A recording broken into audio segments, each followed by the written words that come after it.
പ്രിയപ്പെട്ടവർ, നമ്മൾ അതിന് അനുഗ്രഹ പ്രാർത്ഥന ആരംഭിക്കുകയാണ്. കഴിഞ്ഞ ശനിയാഴ്ച മുതൽ ബോർഡ് എക്സാം തുടങ്ങിയിട്ടുണ്ട്. പിന്നെ മത്സര പരീക്ഷകൾ, ഡിഗ്രി എക്സാംസ്, SLCയുടെ പരീക്ഷകൾ. ഈ പരീക്ഷകൾക്കെല്ലാം ഈ ദിവസങ്ങളെല്ലാം ഈ പരീക്ഷ തീരുന്നവരെ, ഫെബ്രുവരി അവസാനം വരെ നമ്മൾ എല്ലാ ദിവസവും പ്രാർത്ഥിക്കും നമ്മുടെ കുഞ്ഞുങ്ങൾക്ക് വേണ്ടി. അവർ പഠിച്ചു കഴിഞ്ഞ് ചിലർക്ക് പേടിയുണ്ട്, ചിലർക്ക് ഭയമുണ്ട്, ഉത്കണ്ഠയുണ്ട്. പക്ഷേ മാതാവ് എല്ലാ മേഖലയിലും ഇടപെട്ട് അവർ സന്ധിക്കും. മാതാപിതാക്കന്മാർ എന്നോട് ചേർന്ന് പ്രാർത്ഥിക്കണം. കുഞ്ഞുങ്ങളാണെങ്കിൽ സ്കൂൾ കുട്ടികൾ, ബോർഡ് എക്സാം എഴുതുന്നവർ, SLC എഴുതുന്നവരൊക്കെ അച്ഛനോട് ചേർന്ന് പ്രാർത്ഥിക്കണം. ഇത് വലിയ അവസരമാണ്. നിങ്ങളുടെ വീട്ടിലെ അച്ഛൻ വന്ന് പ്രാർത്ഥിക്കണ പോലെയുള്ള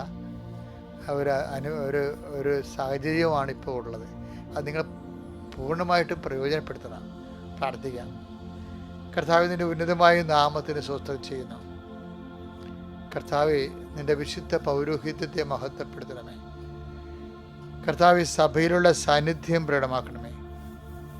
39 വർഷം ഞാൻ അർപ്പിച്ച കുർബാനയുടെ യോഗ്യതയാൽ കൃപാസനത്താറെ ജീവനോടെ പ്രത്യക്ഷപ്പെട്ട മാതാവിൻ്റെ മധ്യസ്ഥത്തിൽ കർത്താവ്, ബോർഡ് എക്സാം എഴുതുന്ന കുഞ്ഞുങ്ങളെ, SLCക്ക് വേണ്ടി ഒരുങ്ങിക്കൊണ്ട് പരീക്ഷ എഴുതുന്ന കുഞ്ഞുങ്ങളെ, അതുപോലെ തന്നെ ഈ ഡിഗ്രി പരീക്ഷയുള്ള കുഞ്ഞുങ്ങളെ, മറ്റു മത്സര പരീക്ഷകൾ, അതുപോലെ യോഗ്യതാ പരീക്ഷകൾ എഴുതുന്നവരെ പ്രത്യേകം സമയത്ത് പ്രാർത്ഥിക്കുന്നു. കൃപാസനത്തിലെ ഈ ദിവസങ്ങളിൽ നടക്കുന്ന മുഴുവനും ആരാധനകളും മധ്യസ്ഥ പ്രാർത്ഥനകളും കർത്താവ്, ഓരോരോ പ്രയാസങ്ങളും പരീക്ഷകളിലും ഇരിക്കുന്ന മക്കൾക്ക് കർത്താവ് അവരുടെ സന്ധിപ്പിന് വേണ്ടി സമർപ്പിച്ച് പ്രാർത്ഥിക്കുന്നു.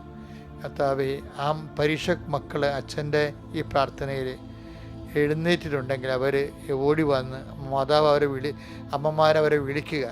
പരീക്ഷ കുഞ്ഞുങ്ങളിലേക്ക് അടുത്ത് വിളിക്കണം. ഈ സമയത്ത് അവരെ എഴുന്നേൽപ്പിക്കണം. ഇനി എല്ലാ ദിവസവും അച്ഛൻ ഇത് പറഞ്ഞുകൊണ്ടിരിക്കും. ഇപ്പോൾ പരീക്ഷയുള്ള കുഞ്ഞുങ്ങളെ നിങ്ങൾ വിളിച്ച് എഴുന്നേൽപ്പിച്ചിട്ട് അച്ഛൻ്റെ ഈ പ്രാർത്ഥനയെ കൊണ്ടുവരണം. എന്നിട്ട് മുട്ടി നിൽക്കാൻ പറയണം. എന്നിട്ട് അമ്മമാർ ആരാണ് അവിടെ ഉള്ളത്, അവിടെ അച്ഛൻ പ്രാർത്ഥിക്കുന്ന സമയത്ത് മൊബൈൽ പിടിച്ച് അവിടെ ശിരസിൽ കവിച്ചുകൊണ്ട് ഈ പ്രാർത്ഥന അവരെ കേൾപ്പിക്കണം. കർത്താവ്, ഭാരമുള്ള കുഞ്ഞുങ്ങളെ സംബന്ധിച്ച് പ്രാർത്ഥിക്കുന്നു. മനസ്സിന് ഭാരമുള്ളവരെ, വിഷയങ്ങൾക്ക് ഭാരമുള്ളവരെ സമർപ്പിച്ച് പ്രാർത്ഥിക്കും. കർത്താവേ, കുഞ്ഞുങ്ങളുടെ ശിരസിൽ കൈവെക്കണമെന്ന് പ്രാർത്ഥിക്കുന്നു. Lord, infuse wisdom. Whatever you may study, able to remember, reproduce exam and qualify with thy grade. In the name of Jesus Christ, I pray. എൻ്റെ കർത്താവിൻ്റെ നാമത്തിൽ ഞാൻ പ്രാർത്ഥിക്കുന്നു. കുഞ്ഞുങ്ങളുടെ കർത്താവിൻ്റെ വലിയ ശക്തി, കർത്താവിൻ്റെ വലിയ കൃപ, കർത്താവിൻ്റെ വലിയ ആണിപ്പെടുത്താറുന്ന അത്ഭുത കരങ്ങൾ മക്കളുടെ ശിരസിൽ വെക്കണമേ. പരീക്ഷയുടെ പേനകളെല്ലാം ആശീർവദിക്കപ്പെടട്ടെ. പരീക്ഷയുടെ ഹോൾ ടിക്കറ്റുകളെല്ലാം ആശീർവദിക്കപ്പെടട്ടെ. എന്ത് വിഷയമാണ് മക്കൾക്ക് പാട്, ആ വിഷയത്തിന് മേൽ അത് ഈസിയാകാൻ കർത്താവിൻ്റെ കാരുണ്യം നിങ്ങൾക്ക് ആവശ്യിക്കട്ടെ. Lord Jesus Christ for out you speak. കർത്താവേ, പല വീടുകളും സാമ്പത്തിക തകർച്ചയിലുണ്ട്. വസ്തു വിൽക്കാൻ ആഗ്രഹിക്കുന്നവരുണ്ട്, വിൽക്കാൻ പറ്റണില്ല. ഇപ്പോൾ തന്നെ ഫെബ്രുവരി ആയപ്പോൾ തന്നെ കിണറുകളിലെ വെള്ളം വറ്റിപ്പോയവരുണ്ട്. ഈശോ, അങ്ങനെ പലതുകൊണ്ടും വിഷമിച്ച് പല സ്ഥലങ്ങളിലേക്കും വെള്ളത്തിന് വേണ്ടി പോകുന്നവരുണ്ട്. വെള്ളത്തിൻ്റെ പേരിൽ കുടുംബ കലഹങ്ങളിൽ പറമ്പുകാർ തമ്മിലുള്ള പ്രയാസങ്ങൾ ജീവിക്കുന്നവരുണ്ട്. ഇങ്ങനെ വരൾച്ചയുടെ പ്രശ്നങ്ങൾ, വരൾച്ചയുടെ വിയർപ്പുകൾ പലതരത്തിൽ അനുഭവിക്കുന്നുണ്ട്. ജോലി ഇല്ലാത്തവരുണ്ട്. കർത്താവ്, സാമ്പത്തിക മാധ്യമത്തിൽ വിവാഹത്തിലേക്ക് ഒരുങ്ങുന്നവരുണ്ട്, വിവാഹം കഴിഞ്ഞവരുണ്ട്. കർത്താവ്, അങ്ങനെ എല്ലാ മേഖലകളിലുമുള്ള മക്കളെ സംബന്ധിച്ച് പ്രാർത്ഥിക്കണം. ഈശോയെ, അവരെല്ലാം നീ സന്ധിക്കുകയും വിശുദ്ധിയിലേക്കും വിശ്വാസത്തിലേക്കും ദൈവകൃപയിലേക്കും അവരെ കൊണ്ടുകൊണ്ട് പ്രാർത്ഥിക്കുന്നു. കർത്താവ്, ജോലി ഇല്ലാത്തവർ, ഭവനരഹിതരെ, അധ്വാനിക്കാനുള്ള മാർഗമില്ലാത്തവർ, ജോലി നഷ്ടപ്പെട്ടവർ, കർത്താവ്, വിസ റദ്ദ് ചെയ്തവർ, വിസ പുതുക്കാൻ പറ്റാത്തവർ, ഈശോയെ, പല പരീക്ഷകൾ IELTS, OET അതുപോലുള്ള പരീക്ഷകളൊക്കെ എഴുതുന്നവരുണ്ട്. ഈശോയെ, എഴുതി കഴിഞ്ഞവരുണ്ട്. കർത്താവ്, പലതും എഴുതിയിട്ട് തോറ്റുപോയവരുണ്ട്. ഈശോയെ, ഓരോരോ രാജ്യങ്ങളിലുള്ള പ്രത്യേക പരീക്ഷകൾ എഴുതി കരകയറാൻ പറ്റാത്ത രീതിയിൽ അവർ വിഷമിക്കുന്നവരുണ്ട്. ഈശോ, എൻ്റെ കർത്താവിൻ്റെ ഉന്നതമായ നാമത്തെ സഭയുടെ അധികാരത്തിൽ കുരിശിൻ്റെ അടയാളത്തിൽ നിങ്ങളുടെ പരീക്ഷ ഭയങ്ങൾ യേശുനാഥ് ബന്ധിച്ചുകൊണ്ട് നിങ്ങളുടെ യോഗ്യതയേക്കാളുപരി ദൈവത്തിൻ്റെ കൃപ കൊണ്ട് വിജയം സുനിശ്ചിതമാകാൻ കർത്താവ് നിങ്ങൾ അനുഗ്രഹിക്കട്ടെ. Okay, praise the Lord. എൻ്റെ മക്കൾ, നമ്മൾ ഇന്ന് ഈ വിജയം നൽകുന്ന കർത്താവ്, വിജയം നൽകുന്നത് കർത്താവാണെന്ന് ഉള്ളൊരു വേർഷന് ബൈബിള് മുന്നോട്ട് വെക്കുന്നത്. എന്ന് വെച്ച് കഴിഞ്ഞാൽ ഒരു വെളിപ്പാടാണത്. കാര്യം ഇസ്രയേലിന് ലഭിക്കും അത് അനുഭവത്തിലൂടെ പഠിക്കുന്നവരാണ്. കാര്യം അവരുടെ എപ്പോഴും ചെറിയ സൈന്യമായിരിക്കും, അവരെ ആക്രമിക്കുന്ന ഒരു വലിയ സൈന്യമാണ്. നെദ്ദിനെഹിൻ്റെ ഒക്കെ പ്രസംഗം കേട്ടിട്ടില്ലേ? അതൊക്കെ എന്താ പറയണമെന്ന് വെച്ച് കഴിഞ്ഞാൽ, ഞങ്ങളെ ഈജിപ്തുകാർ കൊണ്ടുപോകുന്നു,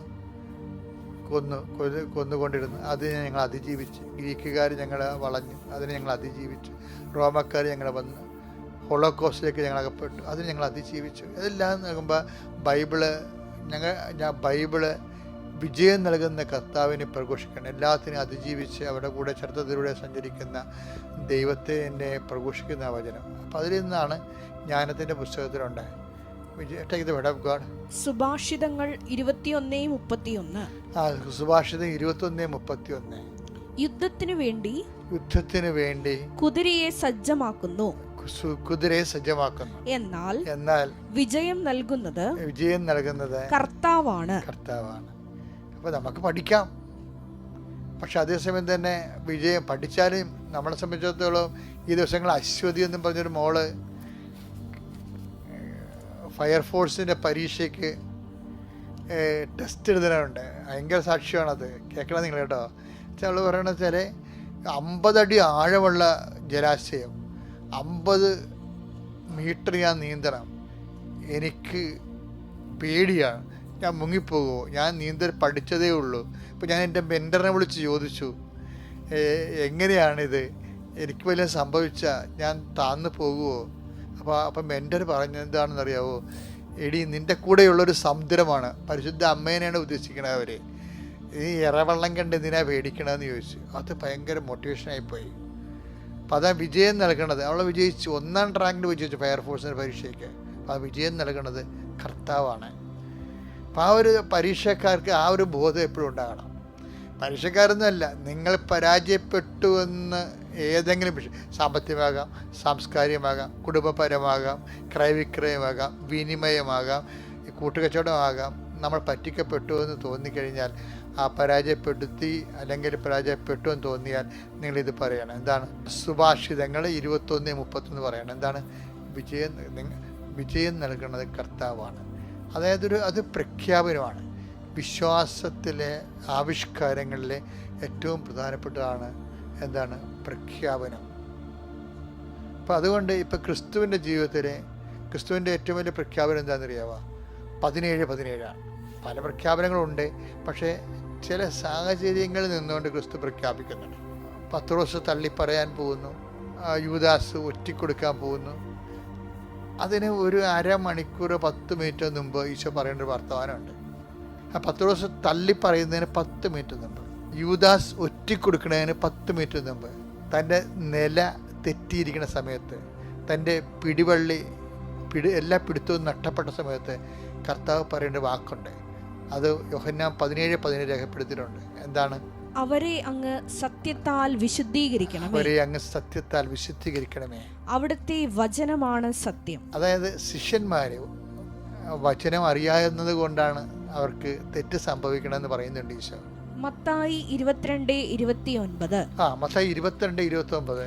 യേശു മറുപടി പറഞ്ഞു, വിശുദ്ധ ലിഖിതങ്ങളോ ദൈവത്തിന്റെ ശക്തിയോ മനസ്സിലാക്കാത്തതിനാൽ നിങ്ങൾക്ക് തെറ്റുപറ്റിയിരിക്കുന്നു.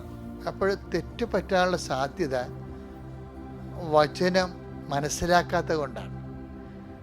അതുകൊണ്ടാണ് കർത്താവ് അവരോട് ക്ഷമിക്കണമെന്ന് പറയണത്.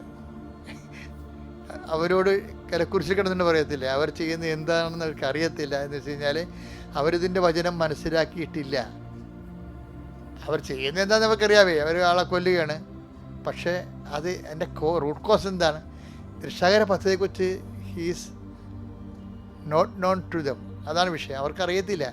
ലൂക്കാ 23:34. ലൂക്കാ 23:34. യേശു പറഞ്ഞു, പിതാവേ അവരോട് ക്ഷമിക്കണമേ. അവർ ചെയ്യുന്നത് എന്തെന്ന് അവർ അറിയുന്നില്ല. ഇതിനോടാണ് നമ്മൾ മത്തായി 22:29 കൂട്ടിവെക്കേണ്ടത്. എന്താ കാര്യം?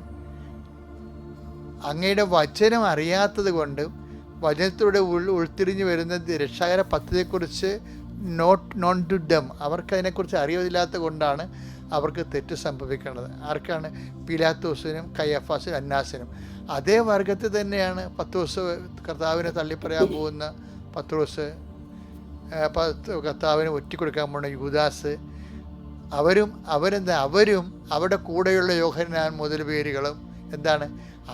അവരെക്കുറിച്ച് ഈശോ പറയുന്നത് എന്താണ്? അവർ സത്യത്താൽ വിശുദ്ധീകരിക്കാൻ. എന്തെന്നാ പറയണത്? യോഹന്നാൻ 17:17 എന്ന് പറയണത് അങ്ങയുടെ വചനമാണല്ലോ സത്യമെന്ന്. ആ വചനത്തിലും വാഗ്ദാനങ്ങളിലും എല്ലാം വിശ്വസിച്ചുകൊണ്ട് ഈശോ തൻ്റെ നിലപാട് വ്യക്തമാക്കും.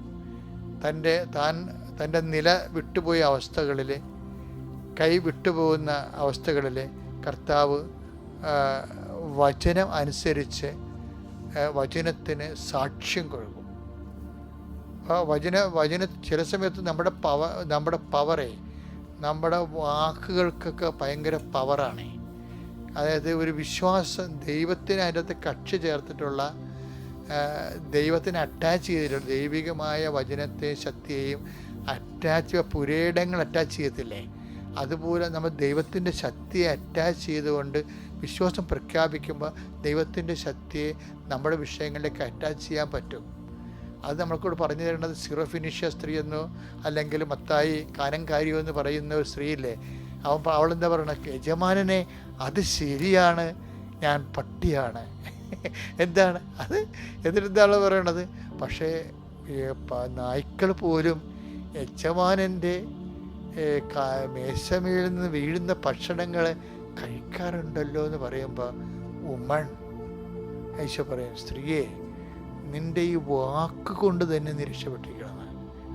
അവളുടെ വാക്കിന് രക്ഷയുടെ ശക്തി കിട്ടും. അത് ദൈവത്തിൻ്റെ ശക്തിയെ നമ്മൾ അറ്റാച്ച് ചെയ്ത് കഴിഞ്ഞാൽ വിശ്വാസ പ്രഖ്യാപനത്തിലൂടെ നമ്മുടെ വിഷയത്തിലേക്ക്, നമ്മുടെ അവസ്ഥകളിലേക്ക് ദൈവത്തിൻ്റെ ശക്തിയെ നമ്മൾ ഹോൾഡ് ചെയ്യുകയോ പ്രൊക്ലെയിം ചെയ്ത് കഴിഞ്ഞാൽ നമ്മുടെ വാക്ക് തന്നെ ദൈവത്തിൻ്റെ ശക്തി നമ്മളിലേക്ക് അനുഭവിക്കുന്നതിന് കാരണമായി മാറും. അപ്പം വിജയം ഒരിക്കലും തോറ്റു കൊടുക്കരുത് ജീവിതത്തോട്.